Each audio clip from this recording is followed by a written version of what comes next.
Assalamualaikum warahmatullahi wabarakatuh. Perkenalkan, kami dari kelompok 1 mata kuliah Metodologi Penelitian Kualitatif yang beranggotakan saya sendiri, Reski Aulianur Syahbana, dan teman saya Abdul Rashid Fahrun Gani. Di sini kami akan menjelaskan mengenai penelitian grounded. Ya, langsung saja saya akan menjelaskan terlebih dahulu. Grounded Research. Penelitian grounded theory design adalah prosedur kualitatif sistematis yang digunakan untuk menghasilkan teori yang menjelaskan pada tingkat konseptual yang luas proses, tindakan, peristiwa, atau interaksi tentang topik substantif. Grounded theory, seperti yang ditegaskan Mogendam tahun 2006, adalah seperangkat hubungan antara data dan kategori yang mengusulkan penjelasan yang masuk akal tentang fenomena yang diteliti, yaitu dijelaskan dengan gambaran pada data yang dihasilkan.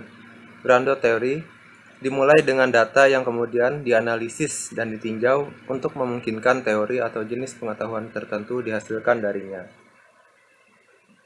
Kapan penelitian grounded digunakan?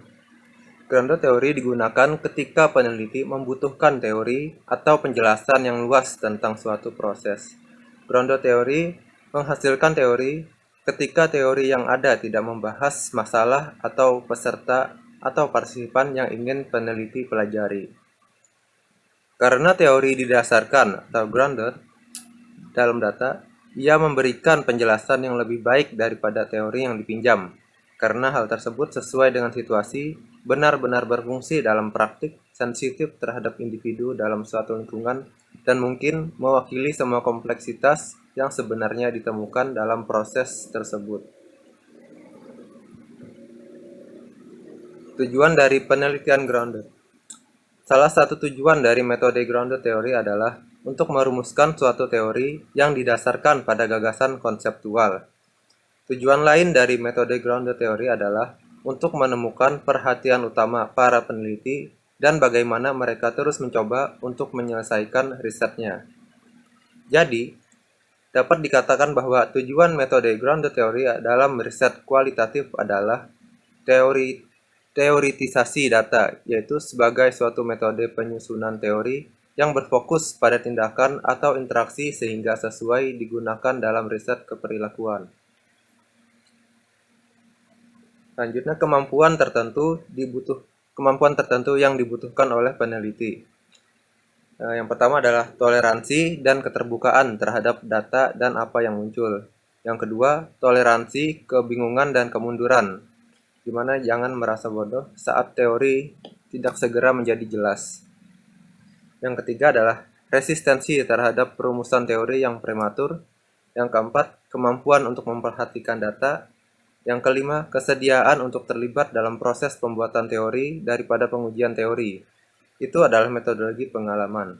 Dan yang keenam, kemampuan untuk bekerja dengan kategori yang muncul daripada kategori yang terbentuk sebelumnya atau diterima.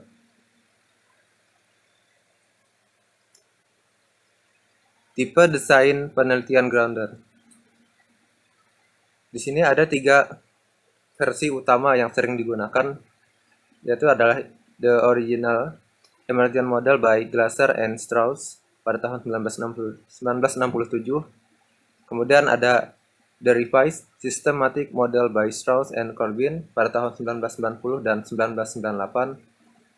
Dan yang ketiga adalah the Constructivist Model by Charmas tahun 2006. Penelitian grounded theory terdiri dari 3 jenis desain. Prosedur sistematis Strauss dan Corbin pada tahun 1998 melibatkan penggunaan kategori yang telah ditentukan untuk menghubungkan kategori, diagram visual, dan proposisi atau hipotesis tertentu untuk membuat koneksi eksplisit.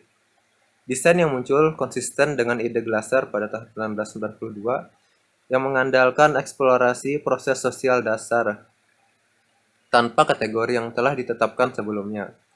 Pendekatan konstruktivis dari Charmas berfokus pada makna subjektif oleh peserta, nilai dan keyakinan peneliti eksplisit, dan kesimpulan sugestif atau tentatif. Kemudian karakteristik kunci penelitian grounded theory. Karakteristik yang digunakan peneliti grounded theory dalam desain mereka adalah yang pertama ada pendekatan proses, yaitu proses dalam penelitian teori dasar adalah urutan tindakan dan interaksi antara orang-orang dan peristiwa yang berkaitan dengan suatu topik. Yang kedua, pengambilan sampel teoretis. Dalam grounded theory, artinya peneliti memilih bentuk pengumpulan data yang akan menghasilkan teks dan gambar yang berguna dalam menghasilkan teori. Ini berarti bahwa pengambilan sampel disengaja dan difokuskan pada pembangkitan teori. Yang ketiga, analisis data komparatif yang konstan adalah prosedur analisis data induktif dari spesifik ke luas dalam penelitian grounded theory untuk menghasilkan dan menghubungkan kategori dengan membandingkan insiden dalam data dengan insiden lain, insiden ke kategori, dan kategori dengan kategori lain. Yang keempat, kategori inti. Setelah mengidentifikasi beberapa kategori, peneliti memilih kategori inti sebagai dasar penulisan teori.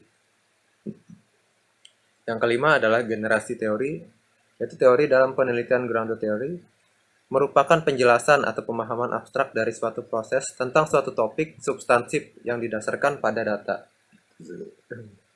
Dan yang keenam adalah memo, yaitu catatan yang ditulis peneliti selama proses penelitian untuk mengelaborasi gagasan tentang data dan kategori yang diberi kode. Tahapan melakukan penelitian grounded theory. Yang pertama adalah putuskan apakah desain grounded theory terbaik untuk mengatasi masalah penelitian. Desain grounded theory cocok jika peneliti ingin mengembangkan atau memodifikasi teori, menjelaskan proses, dan mengembangkan abstraksi umum dari interaksi dan tindakan orang. Yang kedua, identifikasi proses untuk penelitian. Karena tujuan penelitian grounded theory adalah untuk menjelaskan suatu proses, peneliti perlu mengidentifikasi sejak awal proses tentatif untuk diperiksa dalam studi grounded theory. Yang ketiga, mencari persetujuan dan akses. Seperti semua studi penelitian, peneliti perlu mendapatkan persetujuan dari Dewan Peninjau Kelembagaan. Peneliti juga membutuhkan akses ke individu yang dapat memberikan wawasan tentang proses yang peneliti rencanakan untuk diteliti. Yang keempat, lakukan pengambilan sampel teoretis. Banyak peneliti mengandalkan wawancara untuk menangkap pengalaman individu dengan kata-kata mereka sendiri. Dan minimal jumlah wawancara adalah 20-30 orang. Kemudian kelima adalah mengkode data. Proses pengkodean data terjadi selama pengumpulan data, sehingga peneliti dapat menentukan data apa yang akan dikumpulkan selanjutnya. Yang keenam, gunakan pengkodean selektif dan kembangkan teori. Proses terakhir dari pengkodean adalah pengkodean selektif, dan ini melibatkan pengembangan teori peneliti. Prosedur ini mencakup keterkaitan kategori dalam paradigma pengkodean. Kemudian yang ketujuh adalah validasi teori. Dalam penelitian grounded theory, validasi merupakan bagian aktif dari proses penelitian. Dan yang terakhir adalah menulis laporan penelitian grounded theory. Semua proyek grounded theory bagaimanapun diakhiri dengan teori yang dihasilkan oleh peneliti yang melaporkan abstraksinya dari proses yang sedang diperiksa. Baik, sekian penjelasan dari saya. Selanjutnya akan dilanjutkan oleh partner saya, Mas Rashid. Terima kasih. Terima kasih saya ucapkan kepada Saudara Rizky Aulianur Syahbana. Saya Abdul Rashid Fahrun Gani akan melanjutkan pemaparan materi kita yang berjudul Kelebihan Grounded Theory. Jadi, grounded theory adalah penelitian yang menggunakan fakta lalu dianalisis untuk menetapkan atau mengembangkan sebuah teori. Fakta-fakta tersebut ditemukan memang berasal dari lapangan yang diteliti. Hal ini dapat memberikan keuntungan. Yang pertama, adanya kedekatan, kesesuaian antara teori dan data. Hal ini terjadi karena teori dikembangkan dari data-data yang diperoleh. Lalu, teori mudah dipahami oleh orang awam. Teori bisa diterapkan dalam kehidupan sehari-hari, dan pengguna teori harus memiliki kehidupan yang serupa dengan penelitian. Jika pengguna tersebut berasal dari tempat yang sama dan waktu yang sama, maka ia bisa menggunakan teori yang dihasilkan dalam kehidupannya sehari-hari. Namun, penelitian ini memiliki beberapa kelemahan. Di antaranya adalah sering terjadi pembiasan teori karena berasal dari analisis si peneliti. Dan penelitian ini tidak menggunakan probabilitas sampling atau penelitian ini tidak menganggap seluruh bagian populasi dapat mewakilkan hasil penelitiannya, yang menyebabkan generalisasi hanya berasal dari beberapa orang dan bisa terjadi pembiasan data. Lalu yang kedua, teori ini dapat dihasilkan karena subjektivitas dari si peneliti.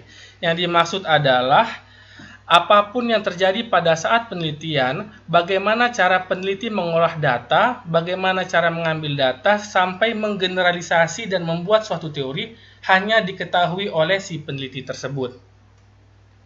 Lalu yang ketiga, penelitian bersifat spekulasi dan impresionistis. Yang dimaksud adalah penelitian berisi pendapat, anggapan, dan analisis dari si peneliti tersebut. Maka untuk mencegah adanya pembiasan data akibat poin 1 dan hingga poin 3, maka diperlukan adanya validitas dengan adanya kesepakatan antara si peneliti dengan responden utama yang dapat mensahkan atau mensahihkan apa yang sudah diperoleh dari si peneliti tersebut. Lalu yang keempat, relevansi teori bisa berubah-ubah sesuai dengan waktu penelitian. Jika peneliti meneliti di waktu yang sama tetapi beda tempat, maka akan menghasilkan teori yang berbeda. Begitu pula dengan peneliti yang meneliti di tempat yang sama tetapi waktu yang berbeda juga dapat menghasilkan teori yang berbeda pula. Berikut merupakan contoh penelitian grounded theory yang kami ambil dari judul Pengalaman Mahasiswa dalam Melakukan Wirausaha Informasi, sebuah penelitian grounded theory yang dilakukan oleh Mahmudah dan Hariyah dari Pascasarjana Program Studi Ilmu Perpustakaan Universitas Indonesia. Adapun metode yang digunakan pada penelitian tersebut adalah pada tahap pertama, peneliti membuat transkrip hasil wawancara yang disusun per pertanyaan sesuai dari jawaban responden. Yang kedua, peneliti mencari makna dalam beragam kata dari responden untuk menentukan kategori-kategori yang akan diteliti. Tahap ketiga, peneliti membuat coding, yaitu ada 3 tahapan. Yang pertama open coding, yang kedua axial coding, dan yang ketiga selective coding. Dan pembentukan teori dilakukan dengan membuat analisis data komparatif berdasarkan tema-tema dan kategori inti yang dihasilkan dari proses pengkodean dan komparasi berdasarkan tujuan atau fokus penelitian. Setelah peneliti mengambil data wawancara 1, wawancara 2, lalu membuat transkrip dan menerjemahkan makna dari wawancara tersebut, maka tahapan yang ketiga adalah pengkodean atau coding. Tahap pertama dalam pengkodean adalah open coding dengan cara mengklasifikasikan data hasil wawancara ke dalam beberapa konsep. Berikut merupakan beberapa konsep yang ditemukan dari wawancara 1 dan wawancara 2, seperti melakukan kegiatan pengolahan, fleksibilitas waktu, keterbatasan pengetahuan, dan lain-lain. Setelah ditemukannya konsep-konsep tersebut, maka dilakukan ke tahap kedua pengkodean, yaitu tahap axial coding, dengan cara memfokuskan ke konsep yang ingin diteliti. Cara untuk melakukan fokusnya adalah adanya pengelompokan dengan merelasikan konsep-konsep yang berada pada konsep utama tersebut. Mohon maaf karena gambar pada jurnal yang kami peroleh memang kurang jelas dan hanya terlihat beberapa bacaan saja. Berikut merupakan contoh pengambilan relasi dari beberapa konsep untuk menentukan fokus penelitian adalah yang pertama, honor. Honor dipengaruhi dari penghasilan. Dan penghasilan dengan beberapa konsep seperti konsep yang berwarna kuning, merah, dan hijau dipengaruhi oleh wirausaha informasi. Dengan mengaitkan antara beberapa konsep dan menarik garis hubungan, maka akan ditemukan konsep yang menjadi fokus dari konsep-konsep tersebut. Setelah adanya axial coding, maka tahap ketiga dari pengkodean adalah selected coding, yang dilakukan dengan fokus ke beberapa konsep yang telah ditemukan dan menghubungkan konsep-konsep yang ada di dalamnya untuk menghasilkan sebuah teori. Jadi, konsep yang sudah ditemukan berisi beberapa konsep di dalamnya. Dan konsep-konsep yang ada di dalamnya dapat membantu analisis si peneliti dalam menyusun teori yang akan diperolehnya, seperti fleksibilitas waktu. Walaupun mahasiswa kuliah dan memiliki gerak terbatas karena sambil kuliah dan berorganisasi, mahasiswa tetap memiliki waktu yang fleksibel untuk melakukan wirausaha informasi. Seperti itulah kira-kira analisis untuk menemukan teorinya. Nah, berikut contoh teori yang dihasilkan dari analisis si peneliti, seperti fleksibilitas waktu. Fleksibilitas waktu wirausaha informasi dapat dilakukan kapan saja. Waktu pekerjaan bisa disesuaikan dengan waktu yang dimiliki pekerja, bahkan bisa dilakukan di rumah atau tempat lain yang memungkinkan. Lalu ada teori penghasilan. Penghasilan wirausaha informasi memberikan penghasilan uang yang memadai bagi para pelakunya. Lalu ada juga teori keuntungan, teori amal, teori aktualisasi diri, teori bentuk usaha informasi yang dihasilkan dari tahap-tahapan penelitian grounded yang telah dilakukan. Demikian pemaparan materi dari kelompok kami. Kami mohon maaf atas segala kekurangan, kehilafan. Semoga apa yang kami sampaikan bisa bermanfaat bagi diri kami dan bagi kita semua. Dan kami akhiri dengan wassalamualaikum warahmatullahi wabarakatuh.